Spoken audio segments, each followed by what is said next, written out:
አቶ ኖላዊ ለሀና አባቷ እንዳልሆኑ ቁጭ አድርገው ነገሯት። ሀና በጣም ታሳዝናለች። የምትሆነው ግራ ገባት። በሀዘን በእንባ እንዲሁም በፍርሃት ታጀበች። አባቷን በጣም ትወዷቸዋለች። አባቷም እሷን ለማሳደግ ብለው ብዙ መስዋዕትነት ከፍለዋል። በልጅነቷ አባዬ ኬክ ግዛለች ስትላቸው እርሳቸውም ገንዘብ ስለሌላቸው ከዛ እሷን ከማግኘት በፊት ሚስታቸው አንተ መውለድ አችልም ብላ ጥላቸው ሄዳ አዝነዋል። እንዲሁም ተከትሎ ደግሞ እናቱ ሙታበታለች። እናም ሱሰኛ ሆኖ ነበር። በሰዓቱ ሀናን ሲያገኝ እጁ ላይ ገንዘብ የለውም ነበር። ከመስሪያ ቤት ልጅህን ይዘሃት መጣም በማለት አባረሯቸው። ያላቸው አማራጭ ሀናን ይዘው ማሳደግ ነበረ። ያንን ሁሉ ዘርዝረው ነገሯት። ሀና አባቴ እናቴ ማነች ልጆች ዲቃላ ብለው ሰደቡኝ ስትላቸውም እንግዲህ አቶ ኖላዊ ሀናን እናታቸው መቃብር ይዘው እየሄዱ እናትሽ ሙታለች ይሏት ነበረ። አሁን እውነቱ ሲነገራት ሀና በጣም አዘነች። ግን ደስ የሚለው ነገር የተፈጠረው ነገር እውነትም ሆነ አልሆነ አይመለከተኝም። አባቴ የምወድህ አንተና አንተ ብቻ ነህ። ከዚህ ጋር የሚያገናኘው ነገር የለም አለች። እንግዲህ ወይዘሮ ሜላት ደግሞ ከቱርክ መጥተዋል። ሀና ከቤት በመቅረቷ ሁላቸውንም አስጨንቋቸዋል። ሰላም ውድና የተከበራችሁ የቻናል ቤተሰቦች እንዴት ናችሁ? ልኝ ሰላማችሁ ይብዛልኝ። ለዚህ ቻናል አዲስ የሆናችሁ ሰብስክራይብ እያደረጋችሁ ቪዲዮውን እስከ መጨረሻው ተከታተሉ። እንግዲህ ለሀንቹ አቶ ኖላዊ ሁሉንም ነገር ነገራት። ሀኒ መቋቋም አቃታት።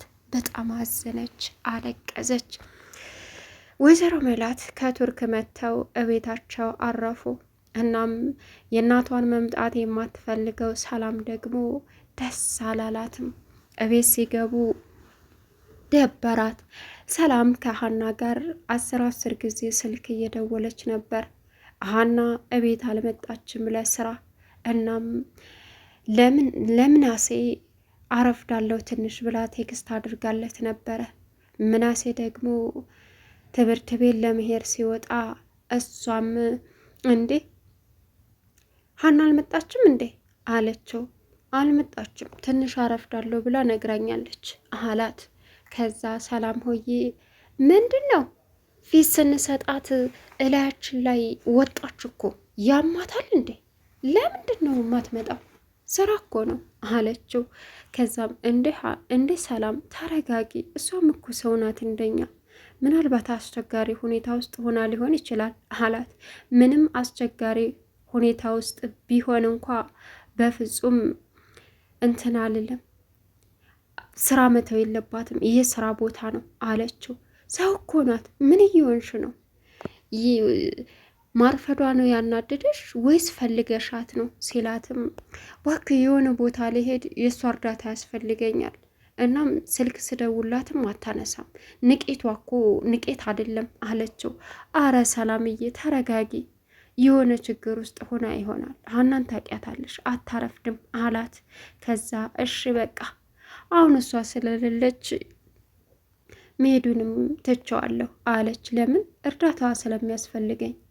አበቃሽ እማዬ ትመጣለች፣ ፏ አድርገሽ ጠብቂያት አላት። ከዛም ምን አገባኝ ታዲያ ብመጣ አለችው። እንዴ ሰላም እናቴ እንደምትመጣ ታውቂ የለ? አውቃለሁ፣ የእሷ መምጣት ምን አገናኘው ከኔ ጋር አለችው። ከዛም በቃሽ ደህና እህቴ ብሎ ሰላም ብሏት ሄደ። ሀና እንግዲህ በአኑር ጉዳይ በጣም ከፍቷትና ደብሯት ነበረ። አኑር ያንን 300 ሺህ ብር ስሰጥሽ አንቺን በምላሹ ምንድን ነው የምትሰጭኝ ሴትነትሽን ብሎ ስለጠየቃት ተበሳጭታለች፣ አዝናለች። እቤት ስትገባ አባቷ ሀንዬ የኔ ልጅ አሏት። ውይ አባዬ አለችው። ምን ሆነሻል? ፊትሽ ደብሮሻል አሏት። ምንም አባዬ በጣም ድክም ብሎኛል፣ መተኛት ነው የምፈልገው። አባ ዛሬ ምግብ አልሰራም፣ በጣም ደክሞኛል፣ የምትበላው ይዤ መጥቻለሁ ብላ ከነ ሰላም ቤት ምሳ የተሰጣትን ቋጥራ ሄዳለች።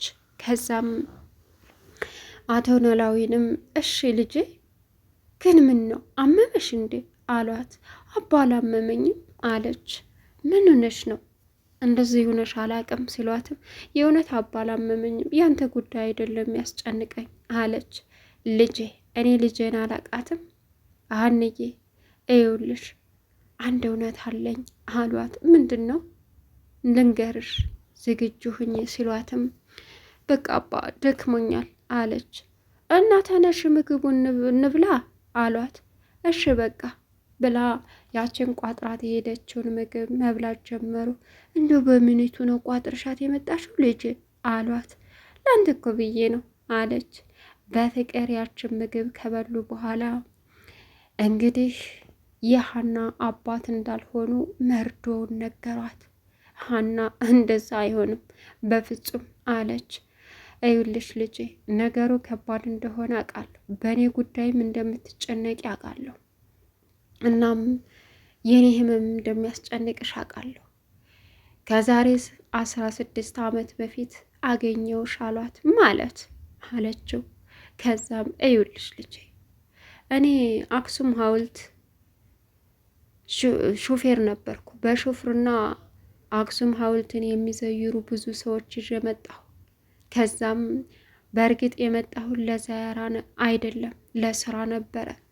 በሰዓቱ እዛ ዛያራ የሚዘይሩትን አስጨርሼ እኔ ደግሞ ማታ በእግሬ ወክ እያደረግኩኝ ነበረ። እናም አንቺ የሆነ ቦታ ግድፍ ብለሽ እያለቀሽ አገኘውሽ አሏት። ኧረ አባ በፍጹም ምን እያልክ ነው? ይህን ሁሉ እኔን ለማራቅ ለማበርታት የምትናገረው ነገር ነው አለች። ውሸት ነው አለችው። እውነቴን ነው ልጄ ብለው በወላዲቱ አምላክ እምልልሻለሁ እውነቴን ነው፣ እኔ አባትሽ አልዋሽም። እስከ ዛሬ ዋሽታ እንደማታውቅ አውቃለሁ፣ የዛሬው ግን ውሸት ነው አለችው። በፍጹም ልጄ እናም ስጦታዬ ነሽ፣ እኔ ወልጀሽ አይደለም አላት። ማለት እንዴት ቤተሰቦችሽ አለች። ይኸውልሽ ሀንዬ አክሱም ሐውልት ላይ ብቻሽን ቁጭ ብለሽ አገኘውሽ። ከዛም ደግሞ ስትሽከረከሪ አዙሮሽ ወድቀሽ ደንደስሽን መታሽ። ከዛም ደም በደም ሆንሽ። ሩጬ አንስቼ ልጄ ብዬ ብልሽም ሚጡ ሚጡ ብልሽም ልሰምኝ አልቻልሽም አሏት። ሐኪም ቤት ወስጄ ሳስመረምርሽ ያለፈ ህይወትሽን እረስተሻል። እናም አባ እንዴት ግን ትልቅ ልጅ ሁኜ ከሆነ ያገኘኸኝ እንዴት በፊቱን አላስታውስም አለቻቸው። አይ እንደዚህ ችግር ደርሶብሽ ጭንቅላትሽን ስለመታሽ እሱ አይደለን የረዳኝ፣ እሱን ስለማታስታውሺ እኔም አንቺን ሆስፒታል ይዤ ገባሁ። ሆስፒታልም ዶክተሮቹ በጣም እንዴት ተሻለሽና ግን የወደፊት ህይወትሽን ማስታወስ እንደማትችይ ነገሩኝ። እንድታስታውሽም ጭምር በቦታው በተደጋጋሚ ይሸሸርኩኝ፣ ግን በፍጹም ልታስታውሽ አልቻልሽም። በማግስቱም እንግዲህ ባለመኪናውም ና ንዳ ሲለኝ እኔ ሀንዬን ትቼ ልጄን ትቼ አልሄድም ስላቸው ሌላ ሹፌር በምትኩ ተክተው ዛያራ የዘየሩትን ይዞ ሄደ። እናም አለች። እሷም ቀጠለች። እሺ ስሜን እንደታወክ አለችው።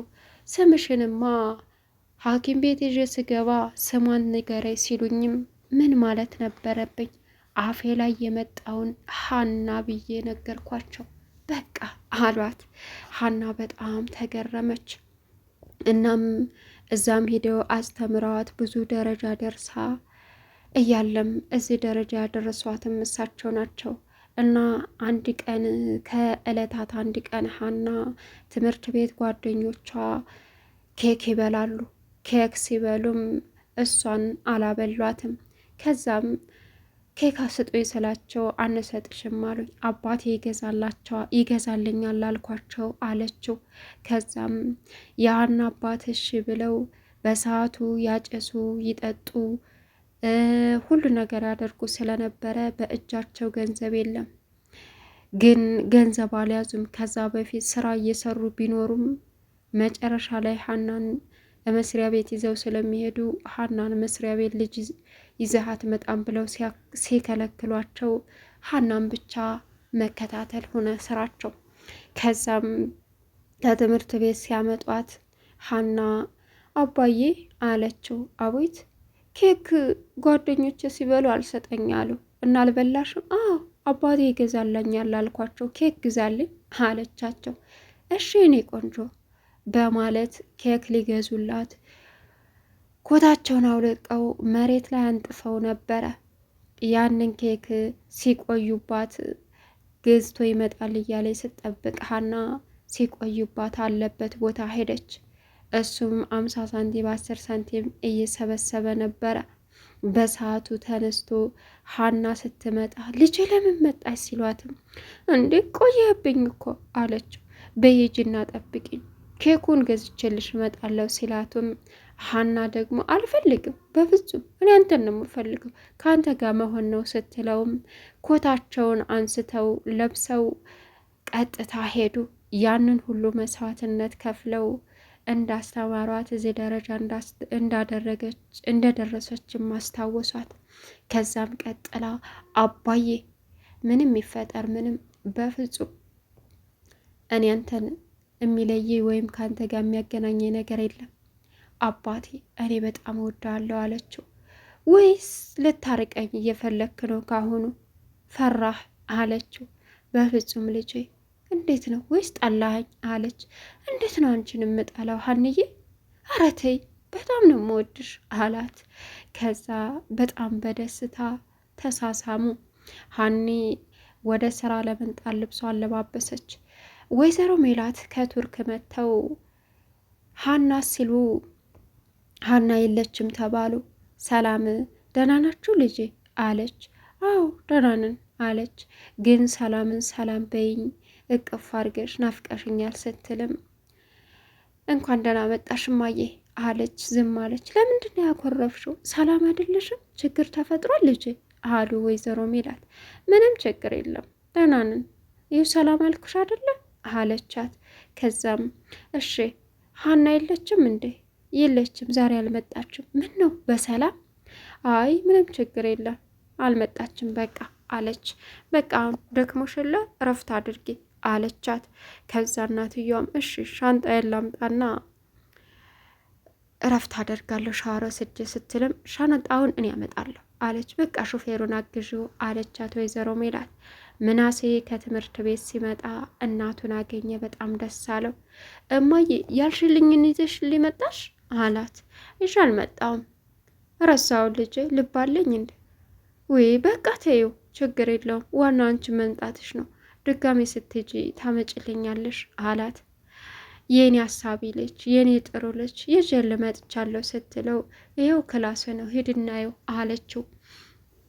ታድያ አንቺን የመሰለችና ስላለችኝ አለ ምናሴ።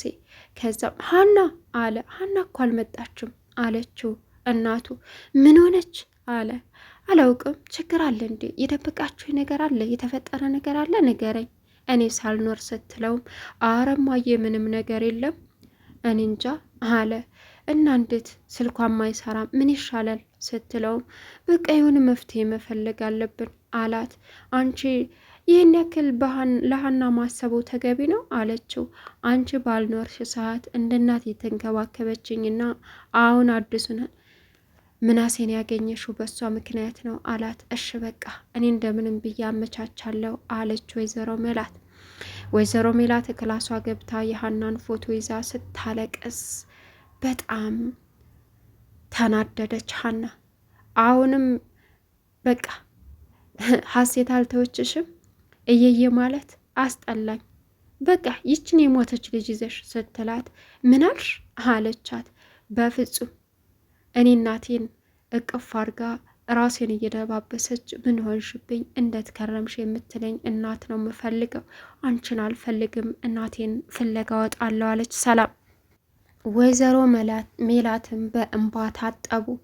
ምናሴም እባክሽንማ ታያት፣ እሷ ይሄው አይደለች በቃ ታያት፣ እሷ እኮ አብዳለች ጤነኛ አይደለችም ብሎ አረጋጋ እናቱን። እንግዲህ ወይዘሮ ሜላት በጠዋት ተነስተው ቁርስ መስራት ጀመሩ። እማዬ ከድካም ከሰፈር መተሽ ቁርስ መስራት አላት። ምን ላደርግ ብለህ ነው? ሰራተኛዋም ስደውልላት አትመልስም አለችው። ስልኳ አይሰራም ስትለውም በቃ የሆነ ነገር ሆናለች ማለት ነው አለ። እንግዲህ እንዲሁም ደግሞ አጥሩን ታልናቁ እሱን ታልናቁ አጥሩን አይነቀንቁ አለ ያገሬ ሰው አለች ወይዘሮ ሜላት። ምክንያቱም ምናሴ አሮን ያደረገባትን ሀና ላይ ያለውን ነገር በሙሉ ሲነግራት ከዛ ምን ማለት ነው? ያ ማለት እኛም ባይንቅ ኖሮ ሀናን እንደዛ አያደርግም አላት። ግን እኮ ስትሄድ ጥሩ ነበረች፣ ሴት አደለች? እምባዋን በዝምታ እየሰፎነችው ነው እንጂ ደህና ሆን አይደለም። ከዛሬ ጀምሮ እዚህ ቤት ድርሽ ቢል በፖሊስ አስይዘዋለሁ አለች ወይዘሮ ሜላት። እናም እንዳይደርስማ ተናግሬዋለሁ፣ እኔም አስጠንቅቄዋለሁ አለ። እናም የሰላም ስቃይ አሁን የሀና ስቃይ እየበዛ ነው። አሁን ተመልሳ ወደ ስራ ለመምጣትም ምንም ሆንኩ ሳልላቸው ነው የመጣሁት አባዬ፣ ሄጄ ያለውን ነገር ስራዬን ልቀጥል አለቻቸው። እንግዲህ የሀና አባት ሀናን እዚህ ደረጃ ለማድረስ ቤታቸውንና ቦታቸውን ሽጠው የትምህርት ውጤቷን ብር ካልከፈለች አትወስድም ሲሏት ብሯን ለሕክምና የተሸጠውን ቦታ ለሷ ዶክሜንት ማውጫ ተደርጎ ወደ አዲስ አበባ መምጣታቸውንም ሁሉ ያመለክታል። ይህ ሁሉ መሬት ወይም ባዶ ቦታ አግኝቻን ነው ብለው ረግጠው ሳይሆን የሄዱት የሀና አባት ጥሩ ደረጃ አስደርሰዋታል። እንግዲህ ወይዘሮ ሜላትም አክሱም ለመሄድ ወሰኑ። ሰላም ደግሞ የሞተች ልጅሽንም አሁንም ፍለጋ ላይ ነሽ፣ ቱርክም ድረስ ተከትላሽ ሄዳለች አለቻት። ከዛ በጣም ተናደደች። ወይዘሮ ሜላትም አለቀሱ። ምናሴም እባክሽን እማ ተረጋጊ፣ እሷን ታያት አለ። ይህ የሚገርም ነገር ነው። እንግዲህ ከዚህ ድራማ እጅግ መልካምነትንና እንዲሁም ክፉ ሁነን ወደ መልካምነት የምንቀየርበትን ያስተምራል። ሲቀጥል ወይዘሮ ሜላት ሀሴት በጭንቀት ውስጥ እንዳለች እየተሰማቸው ነው። ያ ማለት ሀና ሰብስክራይብ ያደረጋችሁ ቪዲዮውን እስከ መጨረሻው ተከታተሉ።